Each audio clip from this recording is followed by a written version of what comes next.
कर्जमुक्ती आठवण व मेळघाट संघर्ष यात्रा अखेर थांबली। मंत्री उदय सामंत व मंत्री प्रकाश आंबेडकर यांनी शासनाकडून केली यशस्वी मध्यस्थी।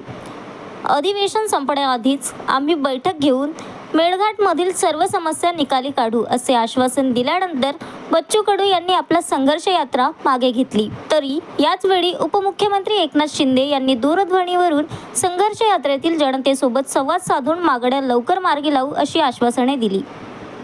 दोन मंत्री या ठिकाणी आले आणि तुम्हाला आश्वासन दिलं आहे, काय तुमची पहिली प्रतिक्रिया? आंदोलनाचा पहिला टप्पा आहे। मेळघाटसाठी आपण पहिल्यांदा आंदोलन करतो आहे आणि त्या एकदम टोकापर्यंत मला वाटतं त्याला एक सरळ दिशा भेटलेली आहे।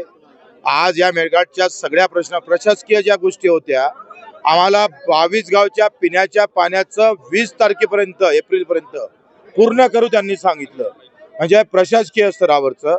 त्याच्यानं मला असं वाटतं का ही सुरुवात आहे, थोडं सरकारचं ऐकून घेऊ। नाही ऐकलं तर आम्ही जिवंत जाईन आंदोलन करायला, पैसे थोडे लागतं। 250 किलोमीटर चाललं, पुन्हा 500 किलोमीटर चालू, पण सोडणार नाही।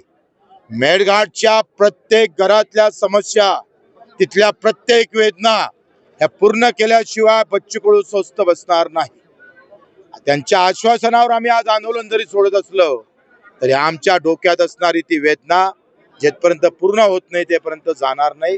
हे बच्चू कडूचं आश्वासन आहे, बच्चू कडूचा हा शब्द आहे आणि मी त्या जवळून पाहिलेला आहे। एका ग्लासच्या पाण्यासाठी जर मरमर करावं लागत असेल तर माँ कसम हम भी छत्रपति शिवराय के महाराज के हैं, बिरसा मुंडा के देश के हैं, मुझे बाबा साहेब आंबेडकर के विचारधारा से चलने वाले हैं।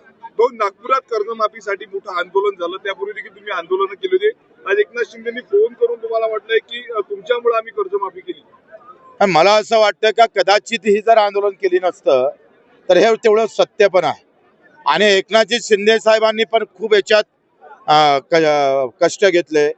मीटिंग लावण्यापासून सगळ्या गोष्टी कशा कशा पद्धतीने कर्जमाफी होईल त्याबद्दल आतापर्यंत बोललो नाही कर्जमाफी होईपर्यंत, पण त्यांना जे काही कष्ट घेतले किंवा मेहनत घेतली त्यांना आमचा प्रणाम आहे। परंतु त्याच्यामध्ये रेग्युलर कर्जवाल्यांसाठी आता वेगळी तरतूद, वेगळा निधी 50,000 ते चालणार नाही, 1.5 लाख रुपये द्यावं लागेल। आणि हे सगळ्या शेतकऱ्यांचं, माझं श्रेय नाही आहे, हे सगळे राजू शेट्टी असेल, नवलेजी असेल, तुपकर जे असेल, चटप जे असेल, माझा कार्यकर्ता असेल, माझा शेतकरी असेल, मी हे एकटा श्रेय घेत नाही। त्यांनी जरी दिलं असेल पण हे सगळ्यांचं श्रेय आहे। सरकारलाही मी श्रेय देऊ इच्छित आहो, त्यांनी किमान जो शब्द दिला होता तो पाळला। रकमेची इकडे तिकडे आहे, त्या रकमा कशा वाढवून घेता येईल हा आम्ही जरूर प्रयत्न करू। 1.5 लाखांची मागणी आहे, बच्चू कडू पुन्हा मैदानात दिसतील का त्या मागणी? बिलकुल, आम्ही कसं आहे त्यासाठी आम्ही जितकं लढता येईल तेवढं लढू। थँक्यू भाऊ।